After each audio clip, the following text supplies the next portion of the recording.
नमस्कार मित्रों, जय श्री राम, जय हनुमान। स्वागत है आपका हमारे चैनल वास्तुशिल्पी आशीष में।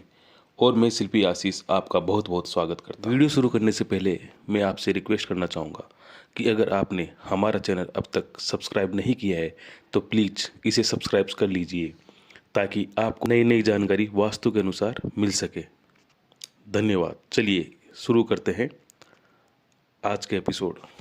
आज मैं आपके लिए लाया हूँ शास्त्रों के अनुसार वर्ण और उन वर्णों के अनुसार हमें कितने मंजिल का घर बनाना चाहिए, वह उसकी प्लिंथ यानी कि भवन की कुर्सी को कितना रखना चाहिए। शास्त्रों में कभी भी जाति का कोई जिक्र नहीं किया गया है। शास्त्रों में हमेशा वर्ण के अनुसार यानी कि व्यक्ति का कर्म क्या है उसके अनुसार ही सभी स्थितियों को वर्णन किया गया है। और इसी क्रम में शास्त्र के अनुसार यह भी बताया गया है कि किस वर्ण के व्यक्ति को कितने मंजिल का भवन अपने निवास के लिए बनाना चाहिए और उसकी कुर्सी का तल क्या रखना चाहिए। जैसा कि आपको और हमको सभी को पता है कि शास्त्रों में 4 वर्ण होते हैं। विशेष रूप से उनका उल्लेख हमें मिलता है। चारों वर्ण में से पहला ब्राह्मण वर्ण, दूसरा वैश्य, तीसरा क्षत्रिय व चौथा शूद्र। सभी वर्ण मानव के कर्म के अनुसार विभाजित किए गए हैं। उसी प्रकार से वास्तुशास्त्र के अनुसार व्यक्ति के कर्म, जिन्हें हम आधुनिकता में जाति के अनुसार समझते हैं, व्याख्या की गई है।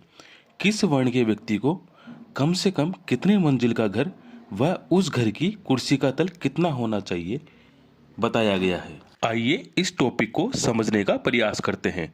वास्तुशास्त्र के ऊपर भारत के प्रमुख ग्रंथ सम्रांगण सूत्रधार के अध्याय नंबर 39 यानी कि 39 में द्वारों की स्थिति व मंजिल की स्थिति वर्ण के अनुसार क्या होनी चाहिए इसके बारे में विस्तृत वर्णन किया गया है।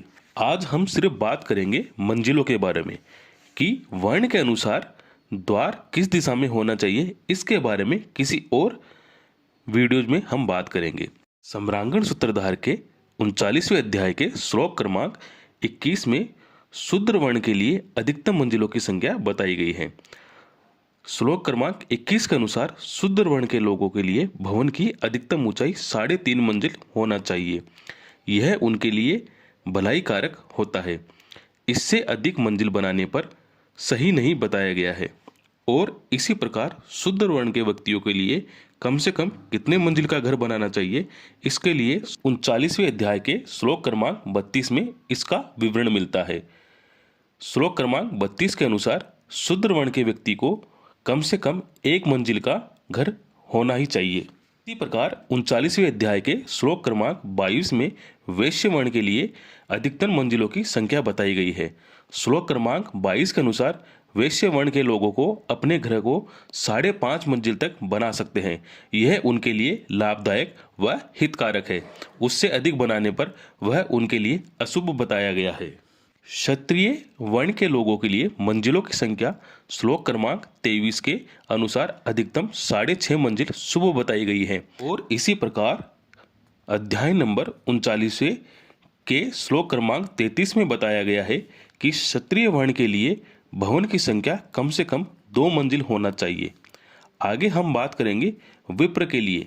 विप्रों के लिए 39वें अध्याय के श्लोक क्रमांक 24 में यह बताया गया है कि विप्र 7.5 मंजिल का घर शुभ होता है। इससे अधिक बनाने पर वह उनके लिए लाभदायक स्थिति में नहीं रहता।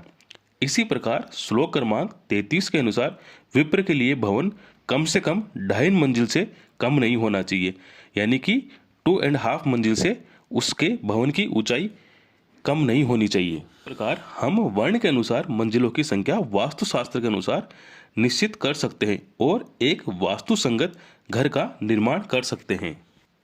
आज हमने बात की मंजिलों की संख्या के बारे में कि किस वर्ण के लोगों के लिए कितने मंजिल का घर शुभ होता है, वह कितने मंजिल का घर अशुभ होता है। इसी प्रकार आगे के एपिसोड में हम बात करेंगे वास्तुशास्त्र के अनुसार पीठ यानी कि प्लिंथ की ऊंचाई कितनी रखनी चाहिए। इसमें भी हम बात करेंगे किस वर्ण के लोगों को कितनी ऊंचाई का प्लिंथ होनी चाहिए। आशा करता हूं आपको ये जानकारी अच्छी लगी होगी। मिलते हैं नए वीडियो में नए अध्याय के साथ। जय श्री राम, जय हनुमान। धन्यवाद।